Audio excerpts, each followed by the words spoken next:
5% of the globe's population. That's it. That's it. But we have 25% of the globe's imprisoned people. Now, if that's your idea of America, fine. But I've actually done an independent study that I have yet to find one person, Republican, Democrat, black, white, Latino, Asian, that thinks that's okay. In fact, most people will say we should be number one, not in incarceration, but in education. We should be number one.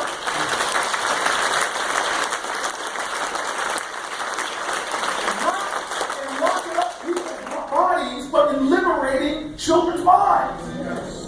And so that should alone tell you we present, especially when I tell you this shocking part of it, that over 70% of those people arrested are nonviolent drug offenders. Nonviolent offenders. Think about this. We here, when we drive around and we see these potholes, not on any of the two cities represented here, no potholes, but in other cities and towns, we all are spending $250 billion locking up every year nonviolent. No other countries do. China doesn't put this saddle on their taxpayers. Russia doesn't put this saddle on their taxpayers. France doesn't do it. Germany doesn't do it. I don't know about those Canadians. I'm a little suspect of them up there. But no other country, to my knowledge, is doing anything like that. But we're bearing that collective burden. But let me go a step further. Now when you start looking at the data along racial lines, it becomes even more disturbing. There is no difference in this country in the usage of drugs between blacks and whites. None.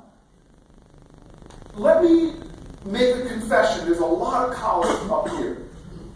I may or may not have seen marijuana used when I was in college.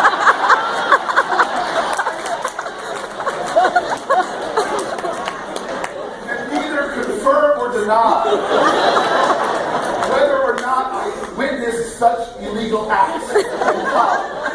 I am your senator. Please afford me that respect. Yes, oregano. I don't know where you went to college, Rabbi. New Jersey Culinary Art Institute. Nobody was raiding fraternities at Stanford. But in this country, African Americans use marijuana. And whites use marijuana. A black person will be arrested about 4 times more than somebody that's white. The last 3 presidents admitted to smoking marijuana. One of them did not inhale.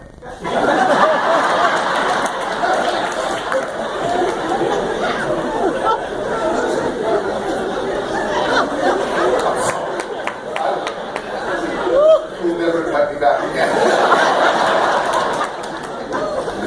I give honor to you who are extraordinary human beings. I apologize. I'm having too much fun up here. Let me bring this together.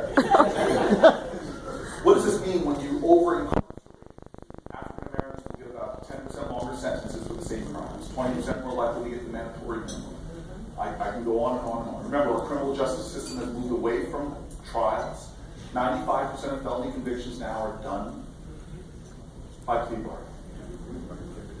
And that gives a lot of prosecutorial discretion to very hard-working people. So now you're that 17-year-old kid, not the one at Stanford or Yale going on to go to the corporate law firm or what have you, but the one in Camden, Patterson, Passaic. You get caught 17 years old for doing what your peers are doing. But the problem is your interaction with the justice system has dramatically different consequences. Let me just tell you what I participated in as mayor.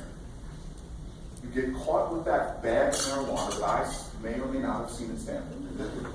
It weighs a certain amount, so it's not just possession, it's possession with intent to sell. Most of our cities in New Jersey, every inch of ground, almost, is a school zone. So now your mandatory minimums are 5 years. You go for that plea bargain, that prosecutor's going to cut you a break because most prosecutors in New Jersey do. But you're probably still often going to end up with a felony conviction. You may not even get time. The collateral consequences for that have created in America a caste system. Remember, our federal prison population has gone up 800%.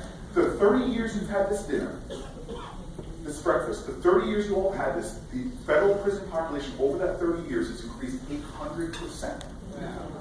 And so that child now, who's got a felony conviction, can't get a Pell Grant, can't get many business licenses in New Jersey, start a business, be an entrepreneur, can't get, somebody yelled out vote, we have a massive problem with felonies and franchising, can't get public housing, can't get food stamps. They're basically locked down in a world where they have very few options. Fast food restaurants in the city that I was mayor of wouldn't hire you with a drug charge. And so what does that child end up doing? They get stuck in this underground world. What's the data say?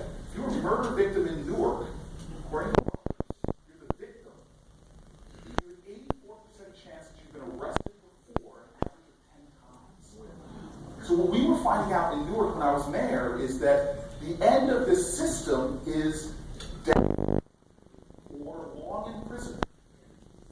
So a system we have that is singular in human history, that costs taxpayers money, that when a person gets caught up into this, we strip away from them their economic viability for them to contribute to the whole.